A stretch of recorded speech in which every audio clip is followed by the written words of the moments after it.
So in this video, I wanted to kind of do a deep dive into how I solo as a rogue and also take away the mystery. So I'm going to show you exactly what gear I have. You can see my hit points, my AC, the fact that I focus heavily on dex.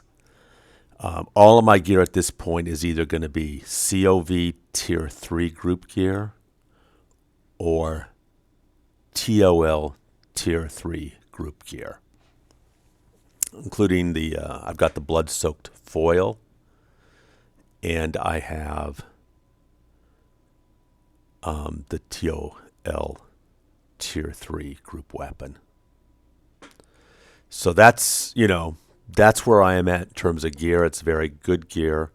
I also have just about every AA at this point. Every AA that has any kind of significance.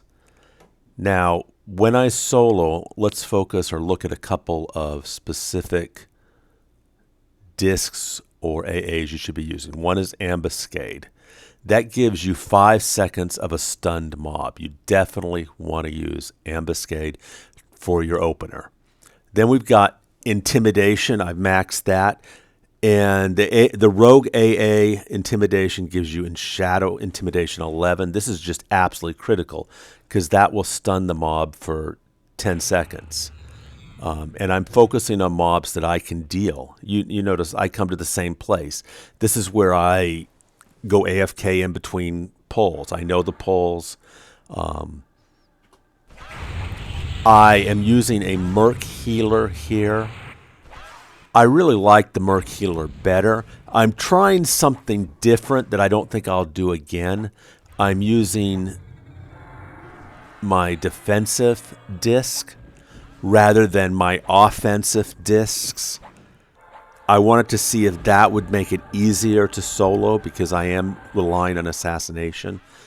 I honestly didn't like it for me personally. The kills felt slow. And I would rather, just the mob dies much quicker when you're just focusing on assassination. And again, here I'm using the Merc Healer instead of the Merc Tank. So we are in your face tanking. And that's one reason why I showed you the gear, so you'd understand where I'm at.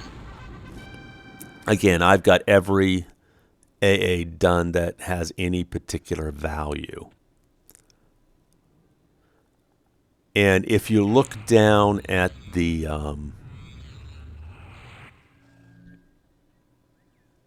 target box, you'll see what's going on here. And watch, so look at when he's stunned initially. Look at there's that Shadow's Intimidation, or maybe not. Okay, you see that red sort of rectangular diamond icon coming up? That's from my Myrmidon Sloth.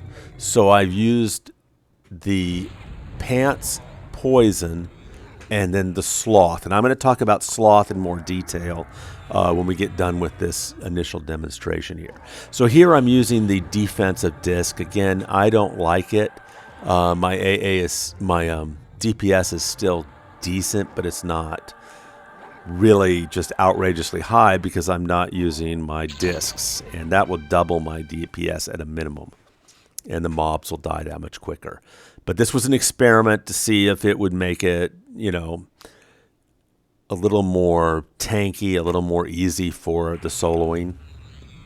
And I don't show you all the times when I back out and hit escape or gutsy escape and get out of the fight.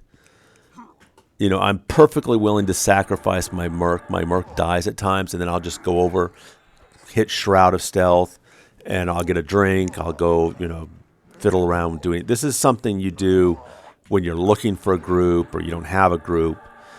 And so I just do it at my own pace and my own time. I'm not worried about going super fast, though a lot of times it will be very fast. I started soloing in the Temple of Droga, and those are still light blue at 120.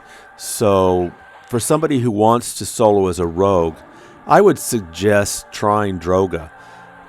You can still die there at 120, definitely. I die there when I take other people there, because it's harder to pull when you have to depend upon other people, and I'm not criticizing them. I'm just saying that it can get changed. Whereas if you're solo, you control absolutely everything. But I would suggest if you want to try this and you're having some trouble, starting Droga. Temple of Droga, killing the goblins there. You can assassinate them. Then move to ROS over there. Work on the mobs there that you can assassinate.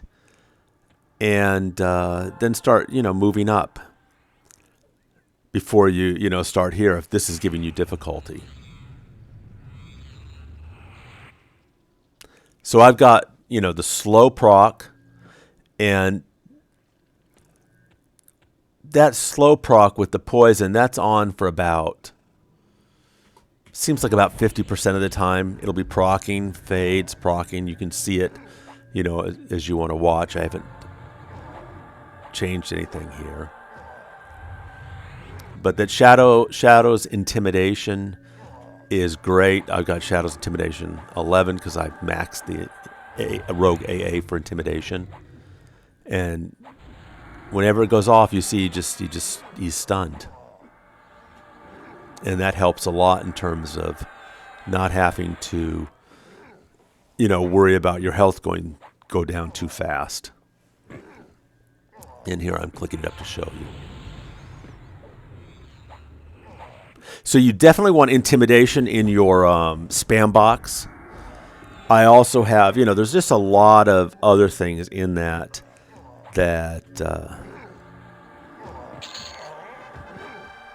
keep it all going. So anyways, definitely slower though. Do not like that defensive disc. Okay, so in here I'm looking at Sloth. And when you're making your Myrmidon Sloth, don't focus, it's kind of rare to find the latest ingredients, but the fact is they have not upgraded the slow portion of that particular poison in a long time. In fact, if anything, they've arguably downgraded it. So when you look for your oleander leaves, your tainted, your desiccated, your stale, those are the kind of, just whichever leaves you can get, go ahead and do that and make your poison. So whichever Myrmidon Sloth you get from around 14 on should be fine. Maybe even earlier, I don't know for sure. If you look at the chart, you'll see that Poison Strike 10, 11, 12, 13, those are 68 up to 72%, and then 14 goes down to 56%. That's because they really didn't want to upgrade the slow anymore. And so I asked myself, one's poison counted by 44, is the 56% worse than the 72%? I don't know. So I just use Sloth, any of these that you can make with any of the oleanders. Go ahead and get your poison. I've got my poison at 300, plus I've got the pestle. My trophy is fully maxed. And so I make poisons. I had 387 oleander leaves, and I think I made successfully 260, somewhere in there. So it's about 2/3 success because you have to do 2 steps. Anyways, hopefully this gives you a sense of where I'm at and how I'm soloing if you want to try it yourself, and you'll know what my gear is exactly. You guys take care.